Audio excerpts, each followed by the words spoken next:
기도하겠습니다.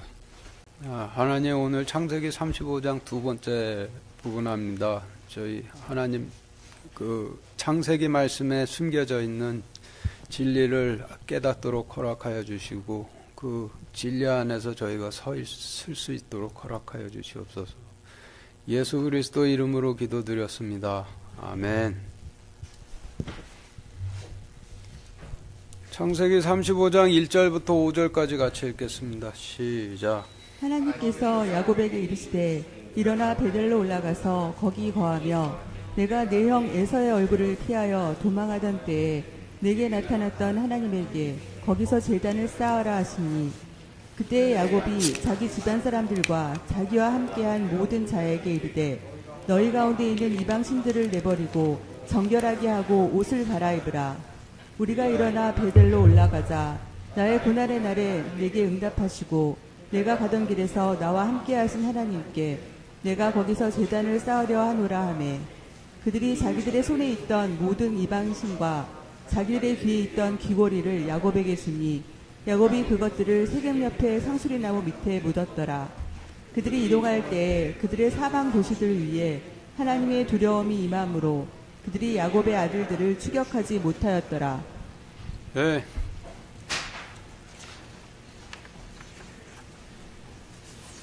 지금 읽으신 말씀은 야곱의 아들들이 사돈 맺자는 세겜 사람들에게 할례 받으라 속여 그들이 할례의 고통 중에 있을 때 그들의 도시로 들어가 전부 학살하고 노력한 야곱이 도저히 감당 못할 참극이 벌어지고 난 후 회개하고 하나님께 도움을 구하고자 하니 하나님께서 원수 갚으려는 세겜 사람들의 사방 도시들 위에 두려움을 보내셔 야곱 집안 사람들이 원수 갚고자 하는 세겜 사람들로부터 안전하게 빠져나올 수 있도록 하셨다라는 말씀인데 이 말씀은 그로부터 약 2800년 후 예루살렘으로 들어가 교회와 수도원을 세우고 정착해 살던 바울의 후손에 있을 일을 계시하신 말씀이죠. 바울의 후손들이 성지 순례 다니는 기독교인들을 고귀하고 아름답게 여겨 그들을 자신들의 씨를 뿌리는 백성 삼을 수 있도록 해달라는 이슬람 지도자들에게 당신네들도 우리처럼 하나님 앞에서 낮추어 침례가 되면은 성지 순례 다니는 기독교인들을 이슬람 백성 삼을 수 있도록 도와주겠다 속이고 그들이 침례되어 하나님 앞에서 낮추고 있을 때 십자군이라는 이름으로 예루살렘으로 들어가 전부 학살하고 노력한 바울의 후손이 도저히 감당치 못할 참극이 벌어지고 난 후 그들이 회개하고 하나님께 도움을 구하고자 하니 하나님께서 원수 갚으려는 이슬람 교도들의 사방 도시들 위에 두려움을 보내셔서 바울의 후손들을 추격치 못하게 하실 것을 계시하신 말씀이 되죠. 1절부터 5절까지의 어휘를 정리를 해보면은 여러분들 가지고 계신 교재 표 1과 같은데 표 1 보시죠. 베델은 지금도 존재하는 지명이기도 하지만은 그 뜻은 하나님의 집이라는 뜻이고 그리고 내 형 에서는 과거 유대 땅의 장자들이었던 유대인들을 상징을 하고 창세기 35장에서의 야곱은 십자군 전쟁이 발발했던 11세기 말 가나안 땅에 교회와 수도원을 세우고 정착해 살던 바울의 후손으로 출애굽대로 치면은 모세처럼 하나님 백성들을 이끌던 그 대제사장을 상징을 하고 그리고 자기 집안 사람들이라 하심은 출애굽 때 광야에서 모세를 따르던 이스라엘 백성들처럼 11세기 말 과거 유대 땅에 살던 바울의 후손을 따르던 교회들을 상징하게 되겠죠. 그리고 정결하게 하고 옷을 갈아입으라는 의미는 물로 씻고 옷을 갈아입으라는 의미인데, 물은 하나님의 심판을 상징을 하고 옷은 하나님의 구원의 의를 상징을 하니, 정결하게 하고 옷을 갈아입으라 라는 의미는 하나님 심판의 의로 씻고 구원의 의로 갈아입으라는 뜻이 되죠. 이를 성경에서 요단강 물에 발을 씻고 약속의 땅으로 들어간다라고 하시기도 하고, 제단에서 씻고 성소로 들어간다라고 들어간다라고 하시기도 하시는데, 노아가 하나님의 심판을 믿고 방주 안으로 들어갔듯이 하나님의 심판을 믿고 하나님 왕국으로 들어가는 것을 의미하는 것이죠. 그리고 4절에서 야곱 집안 사람들이 이방신을 들고 있었다는 손이 어떤 의미인지를 알아보기 위해 시편 73편 23절, 출애굽기 4장 17절 이어서 같이 읽겠습니다. 시작. 내가 항상 주와 함께하니 주께서 내 오른손을 붙드셨나이다. 너는 이 지팡이를 손에 잡고 이것으로 이적을 행할지니라. 지금 읽으신 말씀을 통해 보면은 하나님 지도자들의 손은 하나님의 오른손을 붙들고 있어야 하는 손이고, 하나님께서 주신 지팡이를 손에 잡고 뻗어 이적을 행해야 하는 손이 되죠. 그런데 2절 4절 말씀에서 야곱이 너희를 정결하게 하라 했더니 우상들을 손에 들고 있다 야곱에게 줬다라고 하는 말씀이죠. 그 의미는 창세기 때로부터 약 2800년 후 십자군들의 대학살이 있기 전까지 과거 유대 땅에 정착해 살던 교회의 지도자들이 자신들의 손에 하나님의 손이 아니라 우상들을 붙들고 있다가 십자군 전쟁으로 도저히 감당치 못할 대참사가 벌어져 엄청나게 엄청난 양의 흐른 피의 부정함이 씻겨지고 난 후에야 정신들 차리고 우상들을 내려놓을 것을 계시하신 말씀이 되는 거죠. 그리고 성경에서 귀라 하심은 하나님 말씀을 들을 수 있는 귀로, 성경에서 하나님 말씀을 듣지 못하는 자들을 귀머거리라고 하시죠. 창세기 24장 22절 같이 읽겠습니다. 시작. 약타들이 마신 뒤에 그 사람이 반세겔 나가는 금기고리 한 개와 그녀의 손에 끼워줄 10세겔 나가는 금팔찌 2개를 취하고. 네, 지금 읽으신 말씀은 이삭의 신부를 구하던 아브라함의 종이 이삭의 신부감인 리브가를 발견하고는 바로 금귀고리를 줬다라는 말씀인데, 아브라함의 종이 이삭을 대신해 리브가 당신을 이삭의 신부로 삼겠다는 약혼의 증표로 금귀고리를 준 것이죠. 그런데 이 사건이 상징하는 바는 성경에서는 주님께서 약속의 씨를 뿌리시는 신랑이시고, 주님의 약속의 씨가 뿌려지는 백성들이 주님의 신부들인데, 주님의 약속의 씨는 말씀의 형태로 신부들인 백성들의 귀에 뿌려지니, 신랑이신 주님께서 백성들을 신부 삼아 약속의 씨를 뿌리시려면 먼저 귀부터 열어주셔야 하죠. 그래서 지금 읽으신 말씀에서 이삭이 자신의 종을 보내 신부 삼을 자를 찾도록 하여 그에 합당한 자인 리브가를 찾아 금 귀고리를 줬다라는 말씀은 주님께서도 자신의 종을 보내 신부 삼을 자를 찾도록 하시는데, 합당한 자를 찾으면은 약속의 씨는 말씀을 들을 수 있도록 귀를 먼저 열어주신다라는 진리를 설명하고 계신 말씀이 되죠. 그런데 오늘 창세기 2장 4절, 2절 4절 말씀에서 그때 야곱이 자기 집안 사람들과 자기와 함께한 모든 자에게 너희 가운데 있는 이방신들을 내버리고 정결하게 하고 옷을 갈아입으라 하였는데 야곱에게 귀고리를 줬다라고 하였으니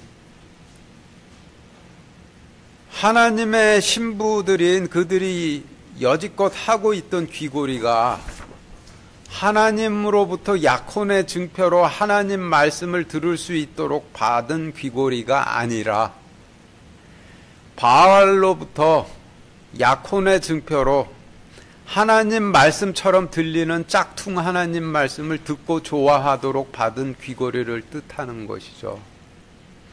그래서 2절, 4절 말씀은 창세기 때로부터 2800년 후 과거 유대 땅으로 들어가 교회와 수도원을 세우고 정착했던 교회들이 하나님 말씀을 읽거나 전하지는 않고 하나님 말씀처럼 비슷하게 들리는 짝퉁 하나님 말씀을 듣고 전하다가 십자군 전쟁으로 인해 도저히 감당 못할 일을 맞이하고 나서야 성경으로 돌이키게 될 것을 계시하시는 말씀이 되는 거예요.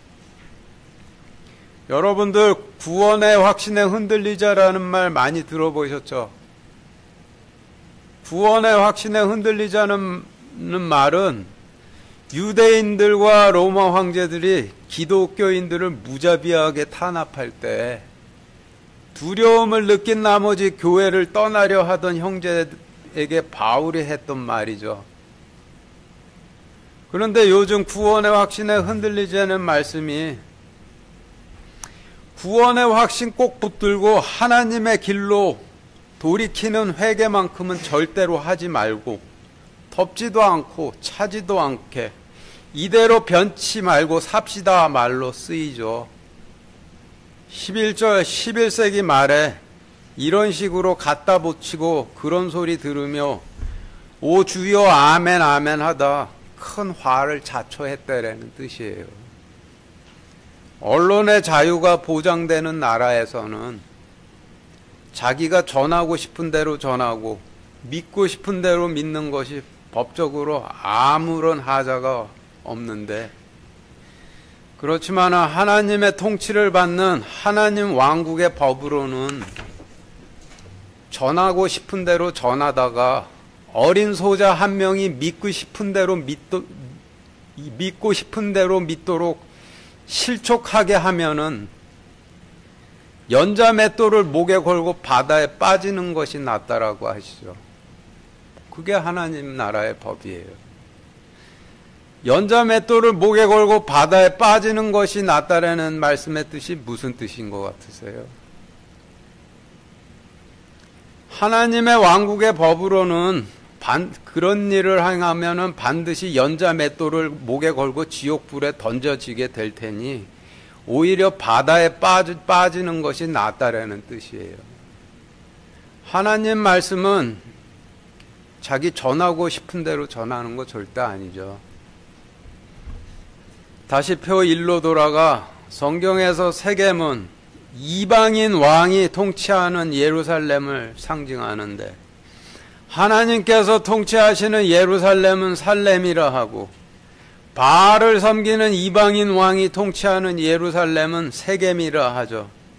그러니 세겜의 상수리 나무는 이방인 왕이 통치하는 예루살렘의 나무 십자가 형상을 의미할 테고 살렘의 상수리 나무는 하나님께서 통치하시는 예루살렘의 지극히 거룩한 십자가 제단을 상징하게 되겠죠. 사사기 9장 6절 같이 읽겠습니다. 시작. 세겜의 모든 사람과 밀로 모든 족속이 모여서 세겜에 있는 상수리 나무 기둥 곁에서 아비멜렉을 왕으로 삼으니라.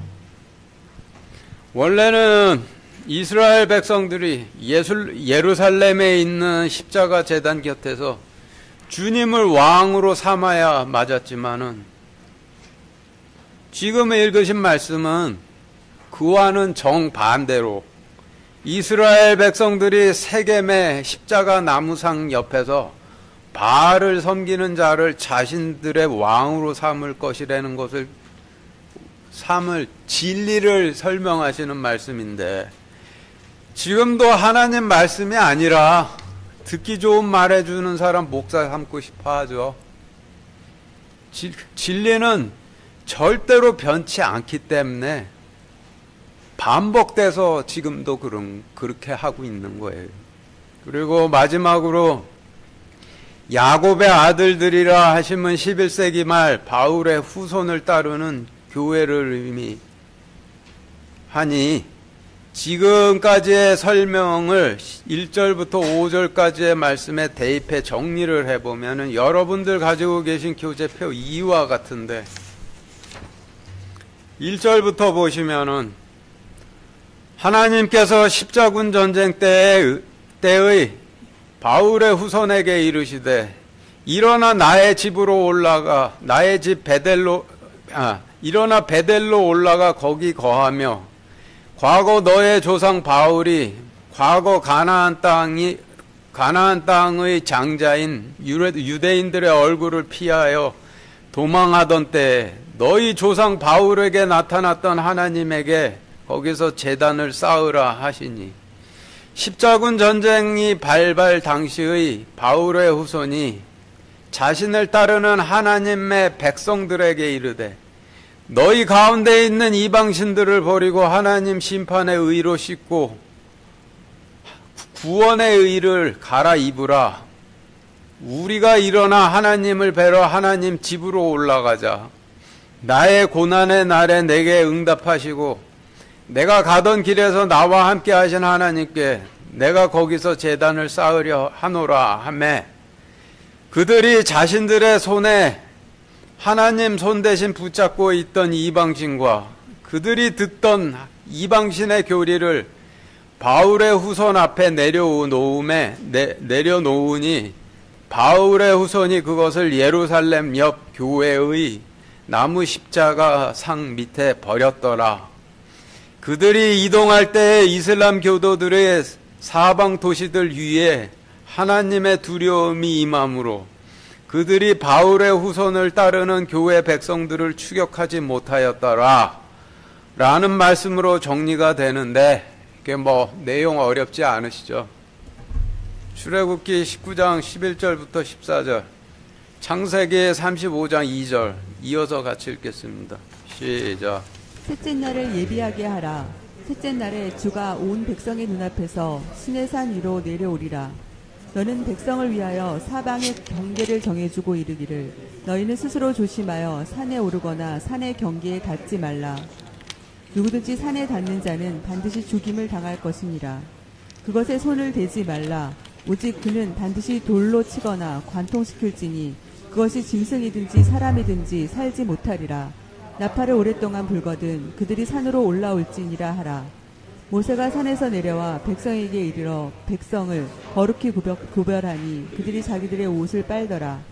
그때 야곱이 자기 집안 사람들과 자기와 함께한 모든 자에게 이르되 너희 가운데 있는 이방신들을 내버리고 정결하게 하고 옷을 갈아입으라.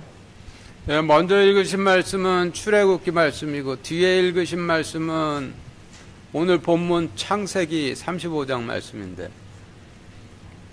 먼저 읽으신 출애굽기 말씀은 시내산으로 내려오신 하나님을 막고자 모세가 백성들에게 먼저 자신들을 거룩히 구별하고 옷을 빨게 하여 하나님 맞을 준비를 시켰듯이 창세기 때의 야곱도 베델로 내려오실 하나님을 막고자 자신의 가족들에게 출애굽 때의 모세와 같은 일을 시켜 하나님 맞을 준비를 시켰다는 말씀인데 그 말씀은 그로부터 2800년 후 바울의 후손도 베델로 내려오실 하나님을 막고자 자신을 따르는 하나님의 백성들에게 모세와 야곱과 같은 일을 시켜 하나님 맞을 준비를 시킬 것을 계시하신 말씀이 되죠.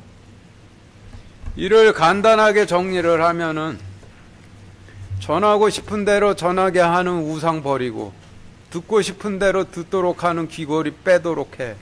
하나님 맞을 준비를 시켰다는 말씀이 되는데 그러면은 교회에서 말씀 전하는 사람들이 마지막 주님이 내려오실 재림을 맞을 준비는 어떻게 시켜야 되겠어요? 똑같겠죠. 6절부터 8절까지 같이 읽겠습니다. 시작. 이와 같이 야곱과 또 그와 함께한 모든 사람이 죄송합니다. 6절부터 15절까지 같이 읽겠습니다. 시작. 이와 같이 야곱과 또 그와 함께한 모든 사람이 가나안 땅에 있는 루스 곧 베델에 이르렀으며 그가 거기서 제단을 세우고 그곳을 엘베델이라 불렀으니 이는 그가 자기 형의 얼굴을 피하여 도망할 때 하나님께서 거기서 그에게 나타나셨기 때문이더라. 그러나 리브가의 유모 드보라가 죽음에 베델 아래에 있는 상수리 나무 밑에 묻고 그것의 이름을 알론바굿이라 하였더라. 야곱이 바단 아람에서 올 때 하나님께서 다시 그에게 나타나사 그에게 복을 주시고 하나님께서 그에게 이르시되 내 이름이 야곱이지만 다시는 내 이름을 야곱이라 하지 아니할 것이요 이스라엘이 내 이름이 되리라 하시고 그분께서 그의 이름을 이스라엘이라 하시며 하나님께서 그에게 이르시되 나는 전능자 하나님이니라. 다산하고 번성하라. 민족과 민족들의 무리가 내게서 나고 왕들이 내 허리에서 나오리라. 내가 아브라함과 이삭에게 준 땅을 내게 주고 내 뒤를 이을 내 씨에게도 그 땅을 주리라 하시고 하나님께서 그와 말씀하시던 곳에서 그를 떠나 올라가시니라. 야곱이 그분께서 자기와 말씀하시던 곳에 기둥 곧 돌기둥을 세우고 그 위에 음료 헌물을 부으며 또 그 위에 기름을 붓고 하나님께서 자기와 말씀하시던 곳의 이름을 베델이라 하였더라. 네, 지금 읽으신 말씀을 요약해 보면 하나님을 뵐 거라 기대하고 과거에 하나님을 뵈었던 베델로가 그곳에 제단을 세우고 엘베델이라 불렀는데, 그런데 그곳에선 하나님을 뵙지도 못하고 오히려 리브가의 유모 드보라만 잃고 통곡을 하다가 그곳으로부터 이동하여 바다람에서 완전히 빠져나왔을 때 하나님께서 내려오셔서 약속을 받고 하나님 뵌 그곳을 다시 베델이라 불렀다라는 말씀인데, 과거의 베델은 베델이 아니고 지금의 베델이 진짜 베델이란 좀 아리송한 내용이죠. 6절부터 8절까지 다시 같이 읽겠습니다. 시작.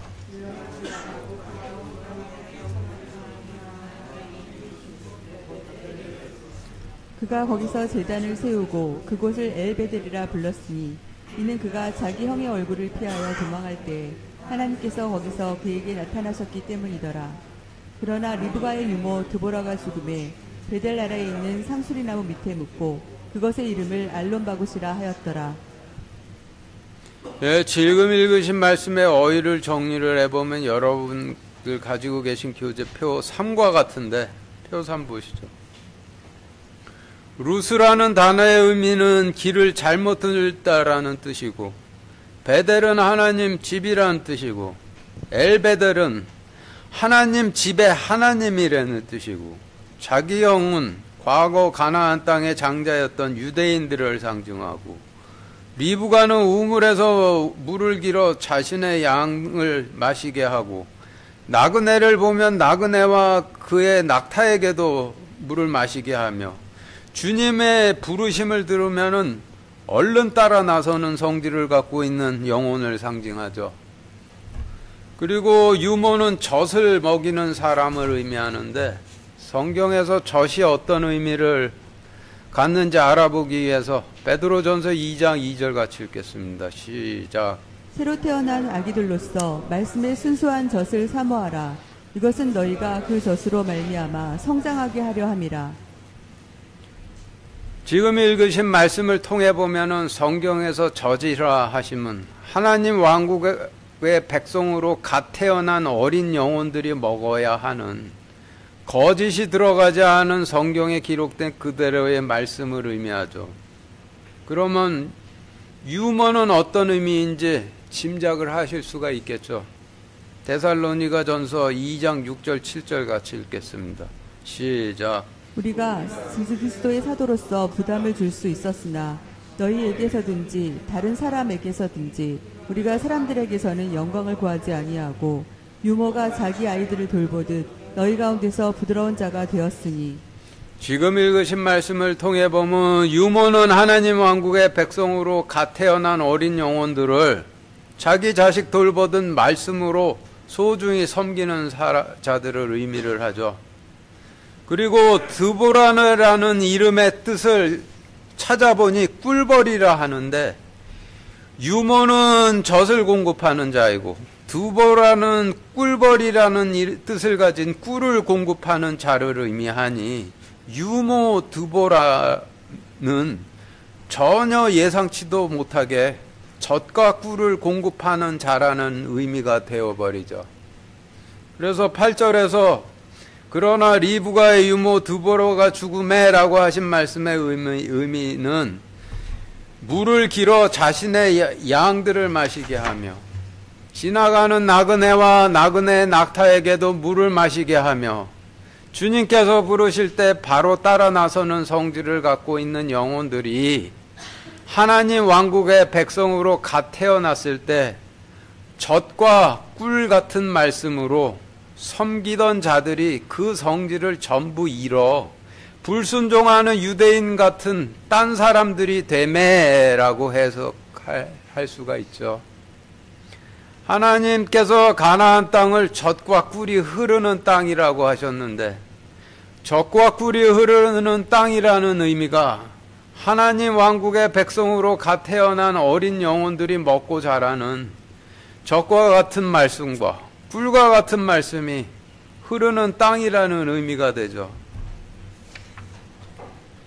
그리고 죽음의 아닙니다.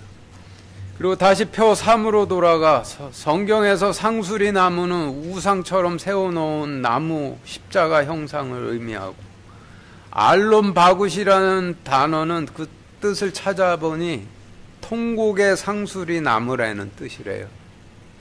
그래서 지금까지의 설명을 6절부터 8절까지 말씀에 대입해 정리를 해보면은 여러분들 가지고 계신 교재표 4와 같이 정리가 되는데, 6절부터 보시면은 이와 같이 십자군 전쟁 발바로 바울의 후손과 그를 따르는 모든 백성들이 가나안 땅에 있는 길을 잘못 들은 베델에 이르렀으며, 바울의 후손이 거기서 계명을 세우고 그곳을 하나님의 집의 하나님이라 불렀으니, 이는 자신의 조상 바울이 과거 가나안 땅의 장자 유대인들의 얼굴을 피하여 도망할 때에 하나님께서 거기서 그에게 나타나셨기 때문이더라.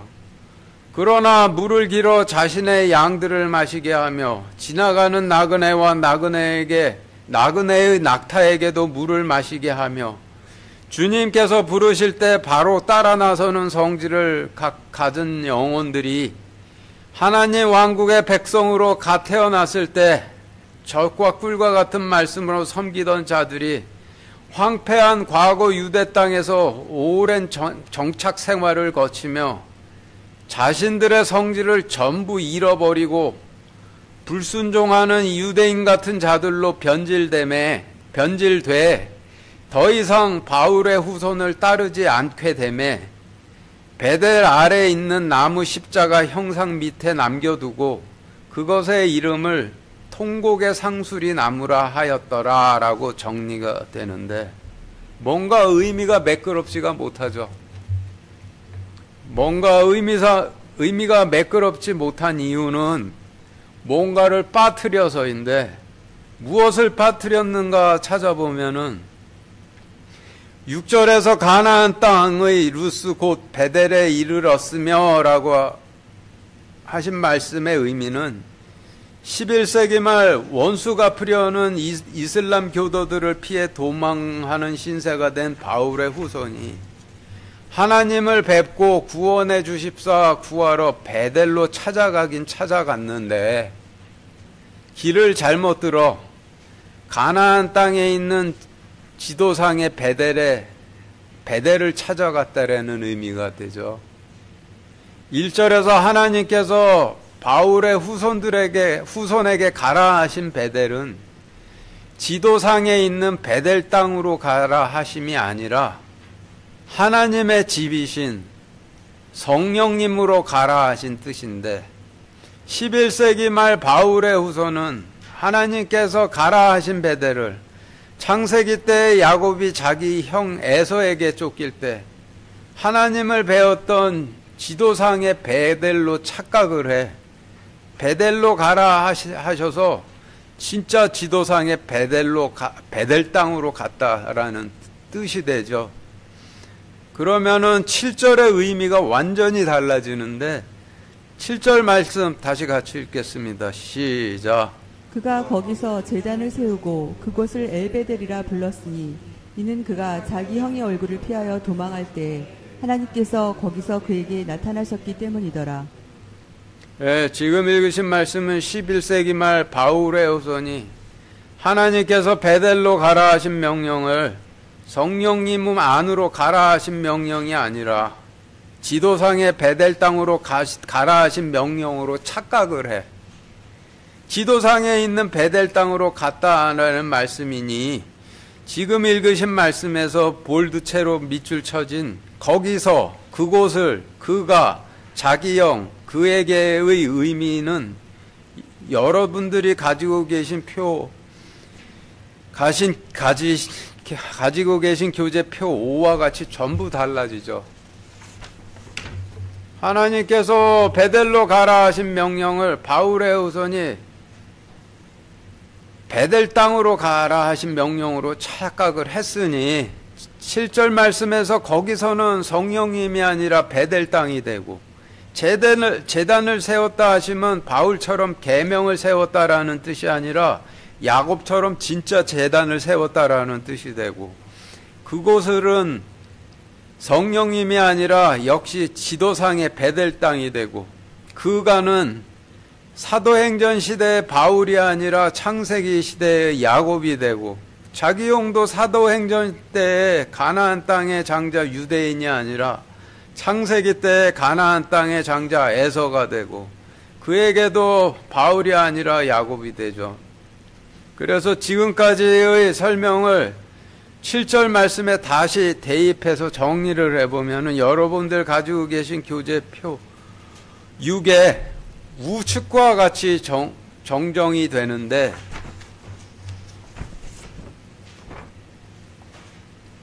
표 6의 우측열 보시죠.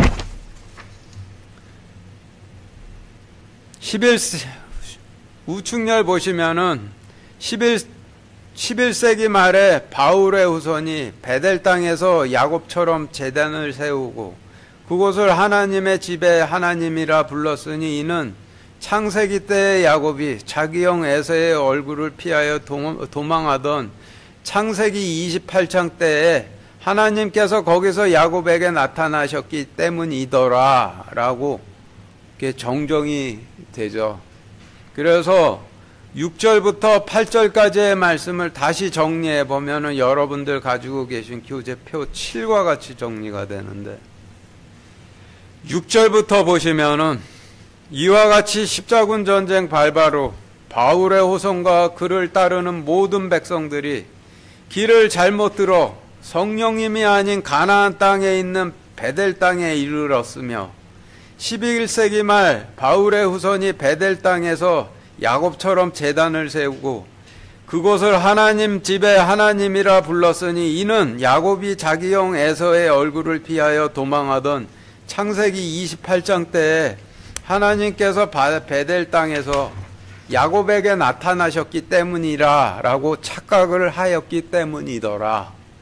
그러나 물을 길어 자신의 양들을 마시게 하고 나그네와 나그네의 낙타에게도 물을 마시게 하며 주님께서 부르시면 바로 따라 나서는 성질을 가진 영혼들이 하나님 왕국의 백성으로 갓 태어났을 때 젖과 꿀과 같은 말씀으로 섬기던 자들이 황폐한 과거 유대 땅에서 오랜 정착 생활을 거치며 자신들의 아름다운 성질들을 전부 잃어버려 불순종하는 유대인 같은 자들로 변질돼 베델 땅에서 더 이상 바울의 후손을 따르기를 거부하며 베델 땅 아래에 있는 교회 나무 십자가 형상 밑에 그들을 남겨두고 그것의 이름을 통곡의 상수리 나무 교회라 하였더라 라는 의미로 정리가 되는데, 문맥적으로나 현실적 상황을 고려해 봤을 때나 맞죠? 9절 같이 읽겠습니다. 시작. 야곱이 바단 아람에서 올 때 하나님께서 다시 그에게 나타나사 그에게 복을 주시고. 지금 읽으신 말씀의 단어를 좀 정리를 해보면은 여러분들 가지고 계신 교재 표 8과 같은데, 야곱은 원수 갚으려는 이슬람 교도들을 피해 과거 유다 땅으로부터 도망하는 11세기 말에 바울의 후손을 의미하고, 바다라람은 아라비아 광야라는 뜻의 단어인데, 하나님께서 젖도 없고 꿀도 없고 물도 없는 황폐해진 과거의 가나안 땅을 아라비아 광야라 하시는 것이죠. 그래서 지금 읽으신 말씀은 바울이 가이사랴 항에서 배를 타고 유대 땅을 완전히 떠나 약속의 땅인 이방 땅으로 향하며 율법을 베개 삼아 묵상하고 있을 때 하나님께서 내려오셨듯이, 그로부터 약 1000년 후 11세기 말 바울의 후손도 베델로 가라 하신 명령을 착각해 지도상의 베델 땅으로 갔다가 하나님은 뵙지도 못하고 적과 꿀과 같은 말씀으로 백성들을 섬기던 자들만 잃었지만, 과거 자신의 조상 바울처럼 가이사랴 항에서 배를 타고 황폐한 과거의 유대 땅을 완전히 떠나 교회 시대의 약속의 땅인 이방인들의 땅으로 향했을 때 비로소 하나님께서 임하시게 될 것이라는 것을 계시하신 말씀이 되는 거예요. 출애굽 때 이스라엘 백성들이 황폐해진 애굽 땅에서 완전히 나와 약속의 땅으로 향했을 때 하나님께서 이스라엘 백성들에게 내려오셨듯이, 사도행전 때 바울이 황폐해진 유대 땅에서 완전히 나와 교회 시대의 약속의 땅으로 향했을 때 하나님께서 바울에게 내려오셨듯이, 그로부터 1000년 후 바울의 후손도 황폐해진 과거 유대 땅에서 완전히 나와 교회 시대의 약속의 땅으로 향했을 때 하나님께서 내려오실 것을 계시하신 말씀인데, 내려오시는 이유는 한결같이 약속의 땅으로 가 뿌려 열매 맺을 약속의 씨를 주시기 위해 내려오시는 것이죠. 교회 시대의 약속의 땅인 이방인들의 땅을 버리고 황폐해진 과거 유대 땅으로 들어갔다가 700년 만에 엄청난 피를 흘린 후 비로소 빠져나온 것인데, 하나님께서 출애굽 때 이스라엘 백성들이 애굽으로 돌아갈 희망을 완전히 버리도록, 두 번 다시 애굽으로 돌아가게 됐다라는 생각을 못하게 만드시기 위해서 애굽을 완전히 황폐케 만들으셨듯이, 11세기 말에 가나안 땅에 정착했던 백성들에게도 두 번 다시 과거 유대 땅으로 돌아가겠다는 생각을 끊어버리시기 위해서 과거의 유대 땅을 완전하게 그 이슬람 교도의 피가 넘쳐 흐르도록 만드셔서 700년 만에 완전히 데리고 나오신 것인데, 그런데 지금도 성지순례들을 다니죠. 10절부터 13절까지 같이 읽겠습니다. 시작. 하나님께서 그에게 이르시되 내 이름이 야곱이지만 다시는 내 이름을 야곱이라 하지 아니할 것이요 이스라엘이 내 이름이 되리라 하시고, 그분께서 그의 이름을 이스라엘이라 하시며, 하나님께서 그에게 이르시되 나는 전능자 하나님이니라. 다산하고 번성하라. 민족과 민족들의 무리가 내게서 나고 왕들이 내 허리에서 나오리라. 내가 아브라함과 이삭에게 준 땅을 내게 주고 내 뒤를 이을 내 씨에게도 그 땅을 주리라 하시고, 하나님께서 그와 말씀하시던 곳에서 그를 떠나 올라가시니라. 지금 읽으신 말씀의 어휘를 정리를 해보면 여러분들 가지고 계신 교재 표 9와 같은데, 표 9 보시죠. 야곱은 11세기 말 황폐한 과거 유대 땅에서 7세기 만에 약속의 땅으로 돌이킨 바울의 후손을 상징하고, 이스라엘은 구약시대의 약속의 땅으로 향했던 모세와 같은 대제사장들의 후손을 상징하고, 내 허리는 하나님의 약속의 씨를 간직한 곳을 의미하고, 아브라함은 모세, 여호수아, 기드온, 사무엘 같은 구약시대의 대제사장들을 상징하고, 이삭은 초림하셨던 주님을 상징하고, 아브라함과 이삭에게 준 땅이라 하심은 젖과 꿀이 흐르는 하나님의 왕국을 상징하고, 내 뒤를 이을 내 씨는 11세기 말 7세기 만에 황폐한 과거 유대 땅으로부터 탈출한 바울의 후손의 후손들을 뜻하죠. 그래서 지금까지의 설명을 10절부터 11절 말씀에 대입해 정리를 해보면은 여러분들 가지고 계신 교재표 10과 같은데, 10절부터 보시면은 하나님께서 11세기 말 과거 유대 땅으로부터 7세기 만에 비로소 교회 시대의 약속의 땅인 이방인들의 땅으로 돌이킨 바울의 후손에게 이르시되, 내 이름이 바울의 후손이지만은 다시는 내 이름을 바울의 후손이라 하지 아니할 것이요, 모세와 같이 약속의 땅으로 돌이킨 이스라엘 대제사장들의 후손이 내 이름이 되리라 하시고, 그분께서 그의 이름을 모세와 같은 이스라엘의 대제사장의 후손이라 하시며, 하나님께서 그에게 이르시되 나는 전능자 하나님이라, 다산하고 번성하라. 민족과 민족들의 무리가 내게서 나오고 왕들이 나의 약속의 씨가 있는 곳에서 나오리라. 내가 구약시대의 대제사장들과 주님에게 준 젖과 꿀이 흐르는 하나님의 왕국을 너에게 주고 너의 뒤를 이을 너의 후손들에게도 그 땅을 주리라 하시고, 하나님께서 그와 말씀하시던 곳에서 그를 떠나 올라가시니라 라고 정리가 되는데, 창세기 때로부터 약 2800년 후 하나님께서 약 700년 만에 약속의 땅인 이방인들의 땅으로 돌이킨 바울의 후손에게 성령님 가운데 내려오셔서 그의 조상 바울에게 그러하셨듯이 그를 교회 시대의 대제사장으로 삼으시고 교회 시대의 약속의 땅인 이방인들의 땅에 뿌릴 약속의 씨를 주신 후 다시 올라가실 것을 계시하신 말씀이 되는 것이죠. 창세기 32장 28절 29절, 창세기 35장 10절 이어서 같이 읽겠습니다. 시작. 그가 야곱에게 이르되 내 이름이 무엇이냐 하거늘 그가 이르되 야곱이니이다 하매, 그가 이르되 내 이름을 다시는 야곱이라 부르지 아니하고 이스라엘이라 부르리니 이는 내가 통치자로서 하나님과 견주며 사람들과 견줄 능력이 있어 이겼기 때문이니라 하니라. 하나님께서 그에게 이르시되 내 이름이 야곱이지만 다시는 내 이름을 야곱이라 하지 아니할 것이요 이스라엘이 내 이름이 되리라 하시고, 그분께서 그의 이름을 이스라엘이라 하시며.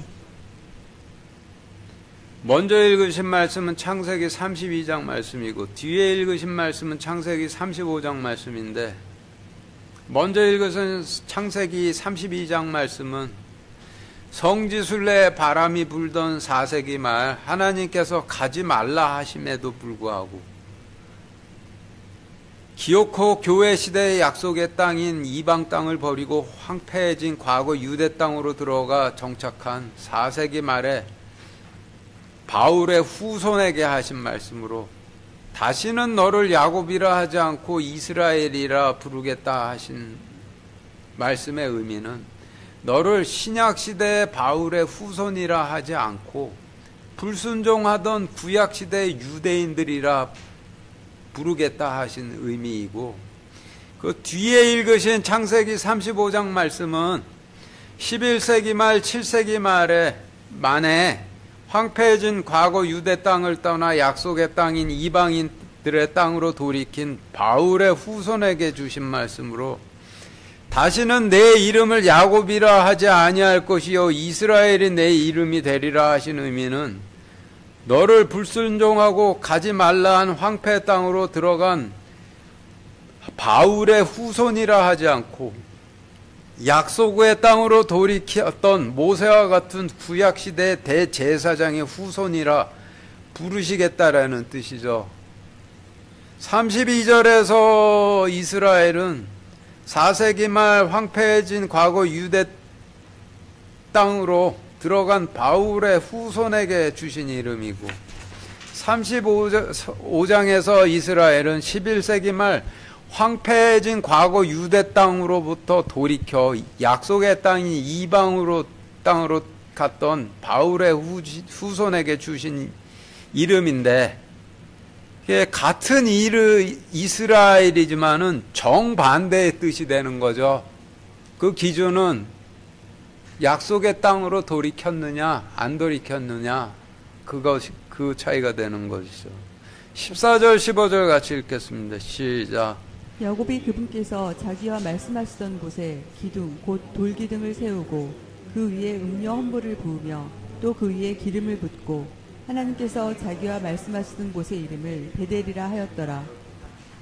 지금 읽으신 말씀의 어휘를 정리를 해보면 여러분들 가지고 계신 교재 표 11과 같이 정리가 되는데 표 11 보시죠. 야곱은 11세기 말 과거 유대 땅에서 7세기 만에 약속의 땅으로 돌이킨 바울의 후손을 상징하고 자기와 말씀하시던 곳은 하나님의 집이신 성령님을 상징하고 돌기둥은 계명을 상징하고 음료 헌물은 포도즙으로 성경에서 포도즙은 하나님의 심판을 경외함을 상징하고 그리고 기름은 충성심을 상징하고 베델은 하나님이신 성령님이신 하나님의 집을 상징을 하죠. 그래서 지금까지의 설명을 14절 15절 말씀에 대입해 정리를 해보면 여러분들 가지고 계신 교재 표 12와 같은데 14절부터 보시면은 11세기 말 교회 시대의 약속의 땅인 이방인들의 땅으로 돌이킨 바울의 후손이 그분께서 자기와 말씀하시던 성령님의 계명을 세우고 그 위에 포도즙이 상징하는 하나님 심판에 대한 경외심을 부으며 또 그 위에 충성심을 붓고 하나님께서 자기와 말씀하시던 성령님의 이름을 하나님의 집이라 하였더라 라는 의미로 정리가 되죠. 마지막으로 1절부터 15절까지 오늘 설명드린 정리된 내용을 1절부터 15절까지 한번 읽어드리겠습니다.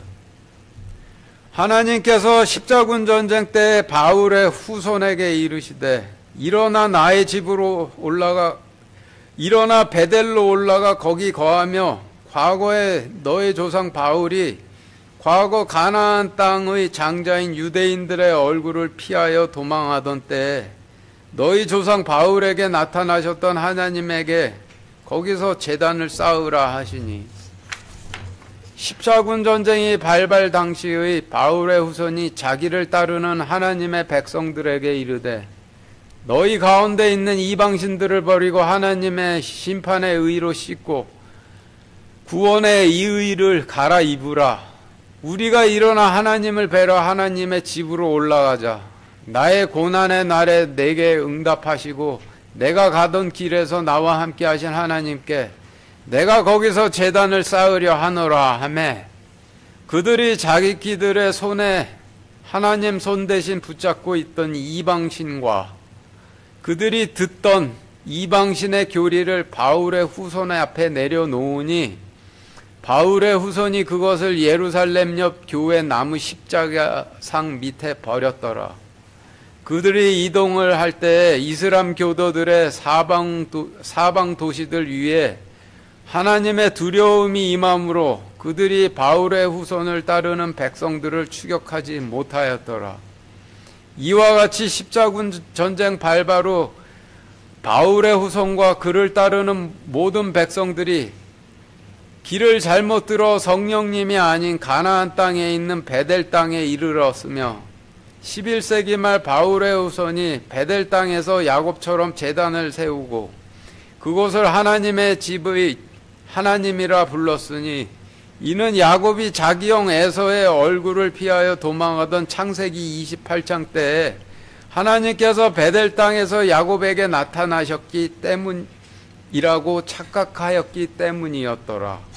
그러나 물을 길어 자신의 양을 마시게 하고 나그네와 나그네의 낙타에게도 물을 마시게 하며 주님께서 부르시면 바로 따라 나서는 성질을 갖고 있던 영혼들이 하나님 왕국에서 갓 태어났을 때 적과 꿀 같은 말씀으로 섬기던 자들이 황폐한 과거 유대 땅에서 오랜 정착 생활을 거치며 자신들의 성질들을 전부 잃어버려 불순종하는 유대인 같은 자들로 변질돼 베델 땅에서 더 이상은 따르기를 거부하며 베델 땅 아래에 있는 교회의 나무 십자가 형상 밑에 남겨두고 그것의 이름을 통곡의 상수리 나무 교회라 하였더라. 그러나 11세기 말 바울의 후손이 과거 유대 땅에서 나올 때 하나님께서 다시 그에게 나타나사 그에게 복을 주시고 하나님께서 11세기 말 과거 유대 땅으로부터 7세기 말에 비로소 이방인들의 땅으로 돌이킨 바울의 후손에게 이르시되 내 이름이 바울의 후손이지만은 다시는 내 이름을 바울의 후손이라 하지 아니할 것이요 모세와 같이 약속의 땅으로 돌이킨 이스라엘 대제사장들의 후손이 내 이름이 되리라 하시고 그분께서 그분의 이름을 모세와 같은 이스라엘의 대제사장의 후손이라 하시며 하나님께서 그에게 이르시되 나는 전능자 하나님이라 다산하고 번성하라 민족과 민족들의 무리가 내게서 나고 왕들이 내게 준 약속의 씨가 있는 곳에서 나오리라. 내가 구약시대의 대제사장들과 주님에게 준 젖과 꿀이 흐르는 하나님의 왕국을 내게 주고 내 뒤를 이을 내 후손들에게도 그 땅을 주리라 하시고 하나님께서 그와 말씀하시던 곳에서 그를 떠나 올라가시니라. 11세기 말 교회 시대의 약속의 땅인 이방인들의 땅으로 돌이킨 바울의 후손이 그분께서 자기와 말씀하시던 성령님의 계명을 세우고 그 위에 포도즙이 상징하는 하나님 심판에 대한 경외심을 부으며 그 위에 충성심을 붓고 하나님께서 자기와 말씀하시던 성령님의 이름을 하나님의 집이라 하였더라. 이상입니다.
제가 이거 설교하다가 개인 이름이 들어간 부분들은 좀 그냥 빼고 넘어간 부분들이 있는데 안 중요해서 뺀 게 아니라 방송이기 때문에 뺀 거예요. 그러니까 오해들 하지 마시기 바랍니다. 기도하겠습니다.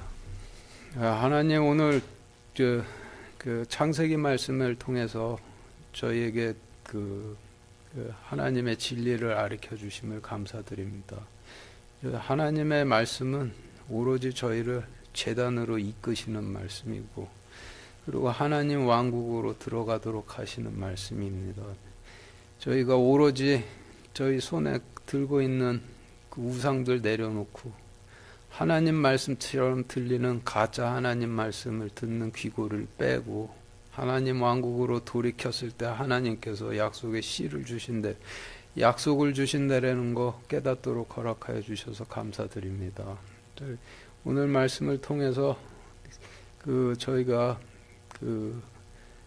마음을 정하고 하나님께로 돌이킬 수 있도록 허락하여 주시옵소서. 예수 그리스도 이름으로 기도드렸습니다. 아멘.